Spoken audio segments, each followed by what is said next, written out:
I'm just going to continue with this. I just made a tape, and it's about Eric Smith, the forest ranger, and what they have done, helped do law enforcement and keep me homeless and really in bad shape. But I'm just going to zero in on this because I just put a tape up and it went out, but I'm going to continue on this one. So what I did in the last few days since Sunday, since Thursday or Friday morning maybe, yeah, is when suddenly Alan, who I had liked, hadn't seen him in a long time, he's a cab driver, he shows up and I was kind of shocked I had to leave here, and I won't get into telling, but anyway, um, that was $50 for the cab. So he came back on Sunday and was going to take me out. I have an immune disorder. I'm allergic to chemicals, and I get really sick. My immune system attacks itself if I'm around toxic fumes. And there's no cure. You just take medicine for inflammation, and you have to get away from it. You can't breathe it. So when it's in your home, and I'm going to quote again, retired state trooper Carl Barton, his wife said August 14th of '09, this is how we run you with chemicals. So I can't elaborate. I've tried to in prior YouTubes. But this is what happened. This cab driver came, Alan, and I told him where I wanted to go by Curry Creek, this campground there. There's a forestry road that goes down beside it. Well, I trusted him. So he couldn't find it, he said. And the more I thought about it later, I thought, this man grew up here. I've been in the cab with him. When he went some back roads, I didn't know where they were going. So he's very familiar. My God, he's, I don't know how old he is, but he's a man, and he's not young. He's got a son that's, I don't know, I guess about 21 or 2. And I trusted him. So he's driving around, and I've agreed to pay him a certain amount. And it looks like I'm putting him out. You know, he can't find it. Well, he's got GPS. He could have found it if he didn't know, and I can guarantee you he knew where Curry Creek was off the Appalachian Trail. He used to take me right up from there. So the more I thought about it later, I thought, they scammed me. They were together on this. But he couldn't find it, so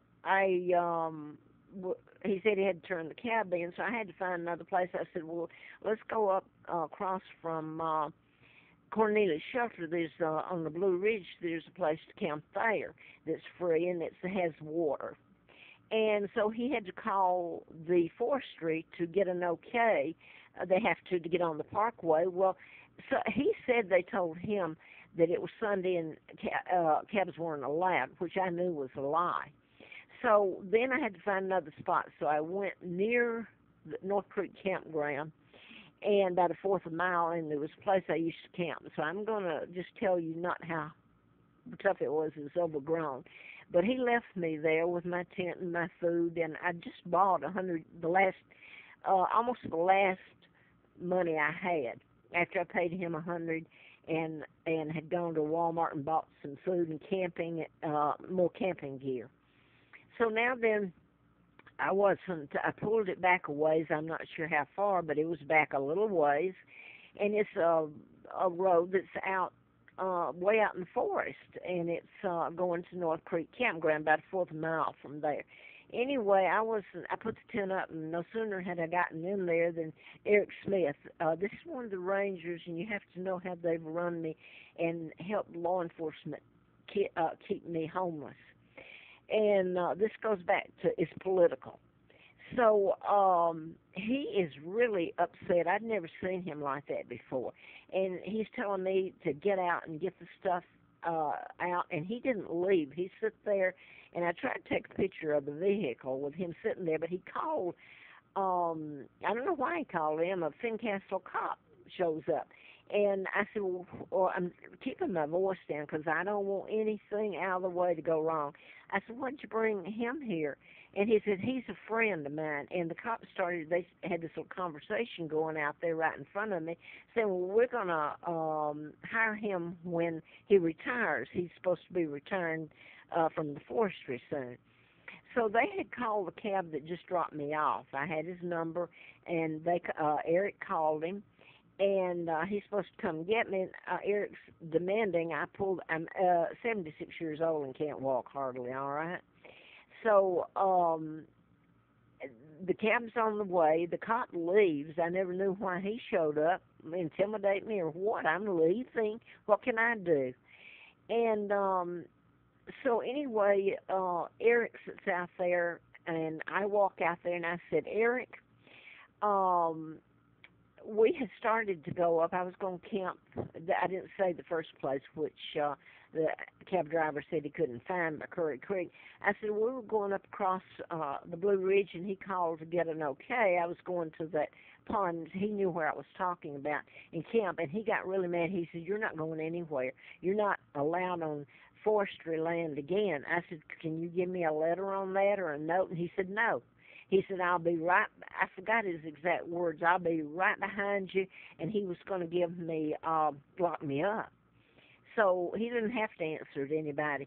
Okay, and by the way, he said, well, no, the cab can come up there on Sunday. So, they're lying. I never thought once it was the cab driver, but was in on this till later. He drove up, and he's in a brand new car, which I apologized to him. I said, gosh, I hate to bring you back out here, and I hate it that we're having to put my gear in your car. So here I am apologizing.